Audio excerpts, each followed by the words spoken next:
नमस्कार मित्रों। जैसा कि आप सब जानते हैं, कल देवोत्थान, जिसको देव उठनी एकादशी के नाम से जाना जाता है, का पर्व है, जो कि हिंदुओं का एक बहुत ही महत्वपूर्ण पर्व है। तो जैसा कि सभी लोगों को मालूम है, आप सबको भी मालूम है कि ये देवोत्थान एकादशी जो है, ऐसा माना जाता है कि भगवान विष्णु जो है 4 महीने की निद्रा के बाद, विश्राम करने के बाद उठते हैं, जागृत अवस्था में आते हैं और उन्हीं की पूजा अर्चना में व्रत के लिए यह जो है देवोत्थान या देव उठनी एकादशी के रूप में हम लोग मनाते हैं, व्रत रखते हैं, पूजा पाठ करते हैं। लेकिन ये सब तो आप जानते हैं, इसमें एक बहुत महत्वपूर्ण बिंदु आता है कि इस दिन हम लोग तुलसी की पूजा करते हैं। तो तुलसी जनरली हम लोग जानते हैं कि तुलसी एक पौधे का नाम है, लेकिन वास्तव में तुलसी है क्या, इसकी पूजा अर्चना का क्या उद्देश्य है, तुलसी का हमारे जीवन में क्या महत्व है, इस पर हम थोड़ा सा प्रकाश डालने का प्रयास कर रहे हैं। वैसे तो इसका औषधीय गुण किसी से छिपा हुआ नहीं है। इसका औषधीय गुण सभी लोग परिचित हैं, हर घर में इस्तेमाल होता है। सुबह से लेकर शाम तक ऐसे माना जाता है कि शाम को जो है तुलसी के पत्ते को नहीं तोड़ना चाहिए। तुलसी के पौधे के पत्ते को ही नहीं, वरन हमारे वेद शास्त्र में तो यहाँ तक लिखा है कि किसी भी वृक्ष के पत्ते को जो है शाम को नहीं तोड़ना चाहिए। तो ऐसे विशेष तौर पर आज हम लोग तुलसी पर ही बातचीत करेंगे।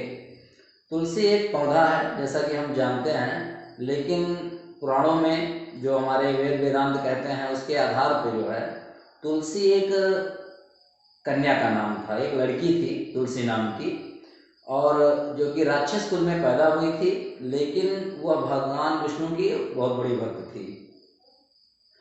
राक्षस कुल में जन्म लेने के बावजूद भी वह भगवान की बहुत बड़ी भक्त थी। उसका नाम विंद्रा था।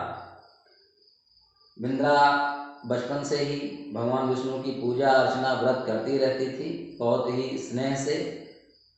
जब धीरे धीरे वो बड़ी हुई तो उसका विवाह एक राक्षस कुल में ही एक राक्षस जिसका नाम जलंधर था उससे हुआ, जिसकी उत्पत्ति समुद्र के द्वारा हुई थी, इस वजह से उसका नाम जलंधर था। तो जलंधर के साथ उसका विवाह हुआ। एक समय ऐसा आया कि जब देवताओं और राक्षसों का युद्ध हो रहा था, तो देवताओं और राक्षसों के युद्ध के दौरान जलंधर जब युद्ध के लिए जाने लगा, तो उसकी पत्नी विंद्रा ने कहा कि आप युद्ध पर जा रहे हैं, तो मैं आपकी विजय के लिए एक अनुष्ठान करूंगी, व्रत करूंगी, और उस व्रत से तब तक नहीं उठूंगी जब तक कि आप वापस नहीं आएंगे। तो चूंकि वो भगवान विष्णु की बहुत बड़ी भक्त थी, इसलिए जब तक जलंधर युद्ध क्षेत्र में देवताओं के साथ लड़ा तो देवता पराजित होते गए, उनको मारना बहुत मुश्किल हो रहा था। देवता लोग घबराकर भगवान विष्णु के पास गए। उन्होंने कहा कि प्रभु, कैसे, इस समय तो हम लोग पराजित हो रहे हैं। तब भगवान विष्णु ने कहा कि वो तो ठीक है, लेकिन उसकी पत्नी जो कि हमारी भक्त है, मैं उसके साथ भेदभाव नहीं कर सकता, और वह व्रत कर रही है, और जब तक वो व्रत पर है तब तक उसको हराना बहुत मुश्किल है। तो बहुत देवताओं ने अनय विनय किया। इस पर देवताओं ने कहा कि कोई दूसरा उपाय बताइए। कोई उपाय नहीं मिला। तब भगवान विष्णु स्वयं जलंधर का रूप धारण करके, और जहाँ वो व्रत पर अनुष्ठान कर रही थी, उसके विंद्रा नामक स्त्री लड़की के घर पहुँचे। तो उसकी पत्नी ने अपने पति को देखा, तो उसने अपना व्रत तोड़ दिया और आके भगवान विष्णु जो कि जलंधर के रूप में थे, उनके चरण को स्पर्श किया। जैसे ही इधर उसका अनुष्ठान व्रत टूटा, उधर राक्षस जो जलंधर नाम का लड़ रहा था, देवताओं ने उसका वध कर दिया। उसका सिर आके इसके महल में गिरा। तो विंद्रा नामक लड़की ने देखा कि हमारे पति का सिर तो कटा हुआ है, इस जलंधर के रूप में सामने कौन खड़ा है। तो तब तक भगवान विष्णु अपने सही रूप में आ गए, ईश्वर के रूप में उसके सामने। तो उसको बहुत क्रोध लगा और उसने जो है श्राप दे दिया भगवान विष्णु को कि तुम पत्थर के हो जाओ।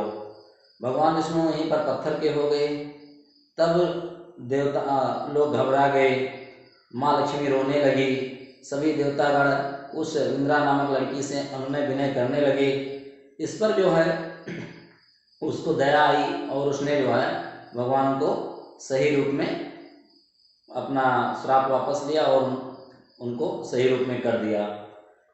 फिर वह विंद्रा नामक लड़की जो है अपने पति के सिर को, कटे हुए सिर को, जलंधर के कटे हुए सिर को लेकर उसके साथ सती हो गई और उसी की राख से एक पौधे का जन्म हुआ, जिसको आज हम लोग तुलसी के पौधे के रूप में जानते हैं। तो ये तो वेद वेदांतों की एक पौराणिक कथा है तुलसी के उद्भव के बारे में।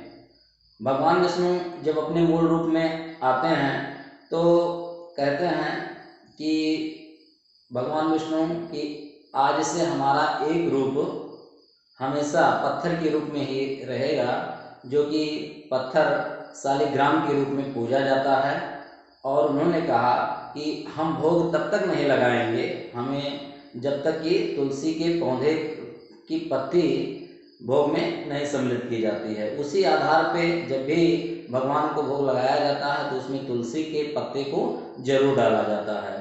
तो इस प्रकार से शालिग्राम, जो कि भगवान का ही, विष्णु का ही एक, श्री हरि का एक रूप है, उसका उद्भव हुआ और भोग में तुलसी के पौधे के पत्ती का प्रचलन शुरू हुआ। तो इस प्रकार से जो है एकादशी के दिन भी श्री विष्णु भगवान का आराधना हम लोग करते हैं, उनकी वंदना करते हैं, उन्हीं के लिए व्रत रखा जाता है कि समस्त लोगों को संसार के कल्याण के लिए हम लोग कामना करते हैं। तो इस प्रकार से जो है तुलसी का विशेष महत्व है। इसका औषधीय महत्व तो है ही, साथ में ऑक्सीजन प्रचुर मात्रा में, वातावरण को शुद्ध रखने का, कीटाणु को दूर करने का और भोजन को भी शुद्ध करने का काम तुलसी का पौधा करता है। तो इस लिए समस्त भाइयों से अनुरोध है कि अपने घर में जो है तुलसी का पौधा अवश्य लगाएं और एकादशी के व्रत को रखें, भगवान विष्णु की आराधना करें, स्वयं के लिए नहीं, जन कल्याण के लिए, मानव कल्याण के लिए और समस्त संसार के कल्याण के लिए। सभी भाइयों को नमस्कार।